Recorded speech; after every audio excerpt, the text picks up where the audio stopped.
Bagaimana Raja Narkoba paling terkenal dalam sejarah pengiriman barangnya? Pertama, gunakan truk kontainer untuk langsung memblokir jalan raya. Kemudian sebuah pesawat berklakson terbang lewat. Langsung mendarat di jalan raya. Pengirim barang sudah tunggu di sini untuk waktu yang lama. Mereka menentang penyeberangan, dengan cepat berlari ke pesawat. Di pesawat ada deretan barang narkoba yang baru saja terbang dari Kolombia. Mereka kerja sama dengan sangat lancar. Mengangkut paket narkoba dengan lancar dari pesawat ke kendaraan transit yang diparkir di tepi itu. Di Kolombia, 1 pon narkoba, meskipun harganya $7.000, di AS, hanya perlu mencampur gula putih. 1 pon berubah menjadi 3 pon. Harganya juga naik hingga $15.000. Keuntungan sangat besar, makanya mereka tidak takut untuk menjual jiwanya. Terkadang ketika polisi mengetahuinya dan berada di tempat kejadian, pengedar narkoba sudah segera terbang tinggi. Di jalan masih ada kantong narkoba belum diangkut. Nilai minimumnya bisa sampai beberapa ratus ribu dolar. Pesawat angkut juga hanya digunakan dengan 1 kali. Setelah dikirim, langsung dibuang. Orang di balik itu semua adalah Raja Narkoba paling terkenal di dunia, Pablo Escobar. Berdasarkan pasar besar AS, Pablo membutuhkan kurang dari 10 tahun untuk mendapatkan $30 miliar. Di tahun 80-an, ada banyak uang, apa yang ingin Anda lakukan juga bisa tercapai. Tidak masalah apakah itu villa atau istana. Di sekitar Pablo banyak pengawal yang memegang AK. Dia bahkan punya taman. Semua gajah dibawa dari Afrika dengan pesawat. Pada masa kecil, Pablo sangat miskin. Bahkan tidak ada sepatu untuk pergi. Setelah punya banyak uang, dia tidak melupakan orang-orang yang membantunya. Bangun banyak rumah di luar daerah kumuh untuk orang miskin. Begitu. Pablo menjadi pahlawan dalam hati anak-anak. Memiliki dukungan. Pablo ambisius dan ingin mencalonkan diri sebagai presiden. Itu benar, tidak salah. Seorang raja narkoba ingin menjadi presiden. Biarkan mencalonkan diri. Keunikan dari bentuk ini adalah, Goku tetap mengekspresikan emosinya, meskipun Ultra Instinct biasanya mengharuskan pengguna untuk tetap tenang. Menghabiskan uang untuk membelinya pesawat pribadi. Membuang pakaiannya di bagasi dan mauskan uang. Hanya dalam 1 bulan, kekuatan ekonomi multiguna. Untuk menangkap cintanya. Berkat Virginia membantu, Pablo menjadi anggota parlemen. Namun ketika pertama kali bergabung dengan Majelis Nasional, dia langsung diserang oleh Menteri Hukum.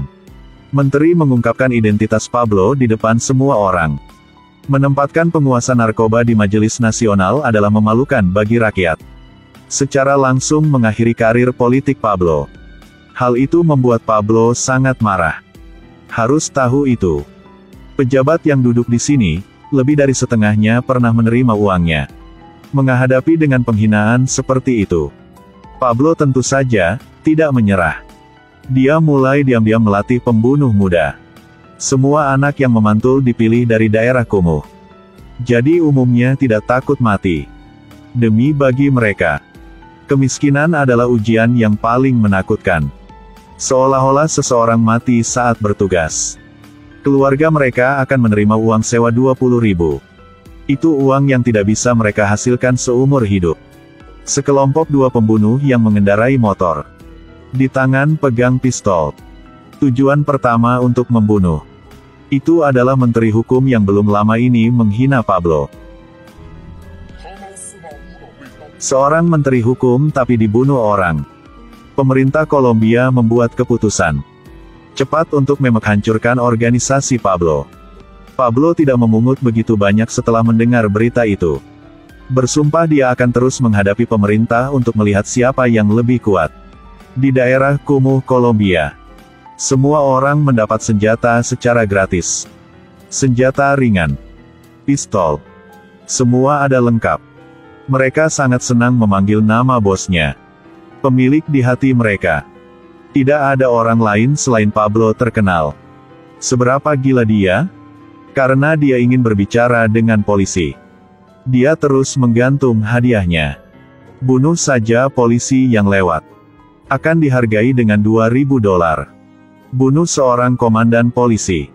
Hadiahnya $5.000. Pejabat polisi. $10.000. Kapten polisi biaya $50.000. Bermuka dua dengan hadiah yang begitu menarik. Pemuda daerah kumuh segera menunjuk pada pembunuhan darah dingin. Waktu yang sangat singkat. Lebih dari 100 polisi tewas. Itu benar-benar memarahkan pemerintah Kolombia. Mereka dengan cepat mengirim pasukan khusus ke daerah tersebut. Tim multi pemain tidak perlu bukti yang bisa menunjukkan tanda-tanda yang mencurigakan. Namun, orang-orang muda yang dipukuli tidak perlu diadili. Langsung dihukum. Pemerintah berpikir begitu, sekarang mereka bukan pembunuh. Tapi di masa depan, itu pasti akan menjadi orang Pablo. Oleh karena itu, pemerintah memutuskan bahwa lebih baik membunuhnya. Ratusan pemuda meninggalkan jiwanya mereka dalam kampanye ini. Bahkan seperti itu, pemerintah tidak dapat mengurangi kekuatan Pablo. Jadi mereka memutuskan untuk memilih 500 tentara elit. Buat kekuatan multinasional. Pemerintah AS diam-diam bekerja sama dengan pemerintah Kolombia. Bekerja sama untuk menghancurkan sindikat narkoba. Melalui hukum, menyelaraskan dia ke AS untuk menghukumnya. Dengan cepat, mereka berhasil menemukan informasi terkait dirinya. Tapi tidak sangka, dia memenangkan dukungan rakyat. Karena ingin berbaur dengan pemerintah. Semua orang di daerah kumuh telah berbaris untuk melaporkan berita. Beri informasi palsu tentang Pablo. Terasa tidak efektif. Pemerintah segera beralih ke janda-jandanya. Sama dengan tahanan paling dicari di negara itu. Juga harus merahasiakannya sepanjang waktu. Itu bukan hal yang sederhana. Hanya satu dari mereka yang dapat mengungkapkan. Gugus Tugas Nasional dapat menemukan Pablo. Sangat cepat. 2 helikopter patroli muncul di tempat persembunyian Pablo. Mulai serangan udara. Di bawah tekanan serangannya terlalu kuat. Pengedar narkoba tidak berdiri sendiri. Tapi Pablo cukup pintar untuk segera melawan. Suruh bawahan bersiap-siap untuk diruntuhkan ratusan merpati.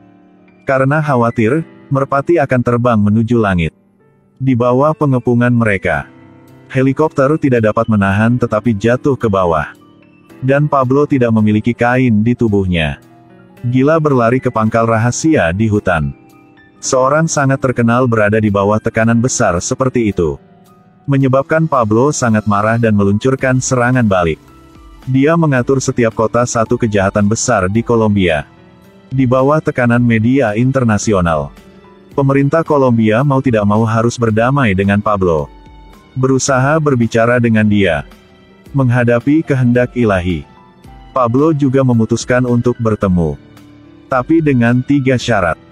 Yang pertama harus mengakui perusahaan narkoba Medellin. Kedua, mengakhiri perjanjian dengan Amerika Serikat. Ketiga, terserah dia untuk memutuskan bagaimana dia akan berada di penjara.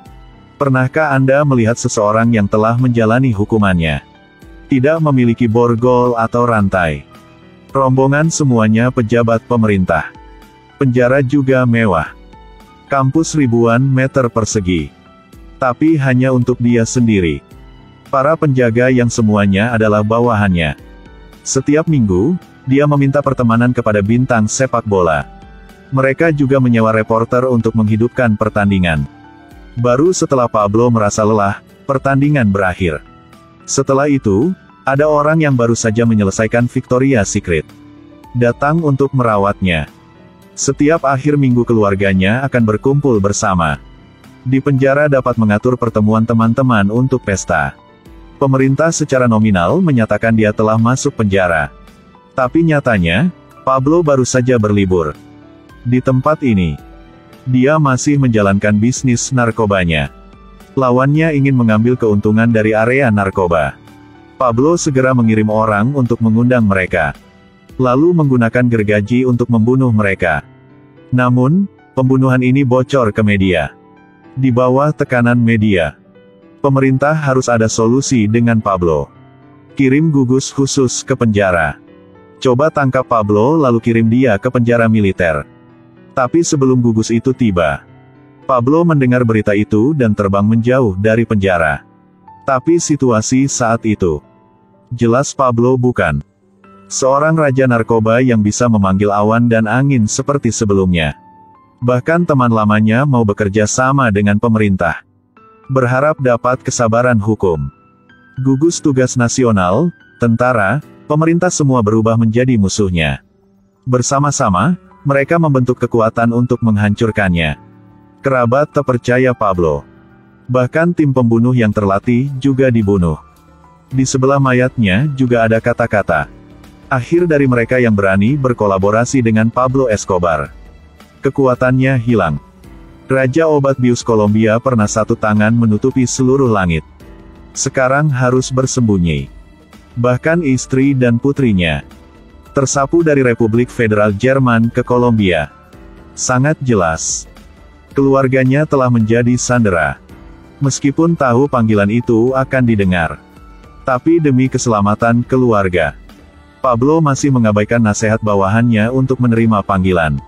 Untung durasinya tidak lama, sehingga polisi belum bisa menemukan lokasi di mana Pablo bersembunyi.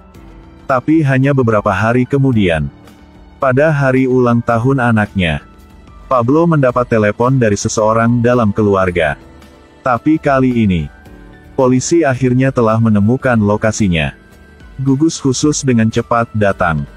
Sangat cepat masuk ke skala rumah rahasia. Saat ini Pablo benar-benar kehilangan akal. Dia juga melalui telepon untuk memberitahu putranya tentang kehidupannya yang luar biasa. Akhirnya menyimpulkan logika. Di luar terdengar suara langkah kaki. Dia mengerti. Saatnya untuk meninggal. Tapi bos saat ini masih sangat tenang. Pertama, dia memberi isyarat kepada bawahannya untuk melarikan diri melalui pintu. Setelah dia pergi, Pablo kemudian mengangkat badannya dan meletakkan bebannya pada jendela. Kemudian terdengar suara ledakan. Selanjutnya adalah hujan peluru yang mengalir ke dalam ruangan. Beberapa detik kemudian, ruangan itu sunyi lagi. Gugus khusus menatap dekat jendela. Mereka melihat mayat berdarah Pablo tergeletak di lantai. Kehidupan raja narkoba paling terkenal dalam sejarah berakhir di sini. Pablo berusia 44 tahun. Bagaimana perasaan Anda tentang dia? Meski Pablo menyebabkan banyak kejahatan, dan orang yang mati untuknya juga banyak, tetapi pada saat yang sama dia juga membantu banyak orang miskin. Membangun sekolah, rumah gratis untuk mereka. Kehidupannya adalah kisah yang menyentuh. Itu tidak bisa dijelaskan hanya dengan beberapa kata.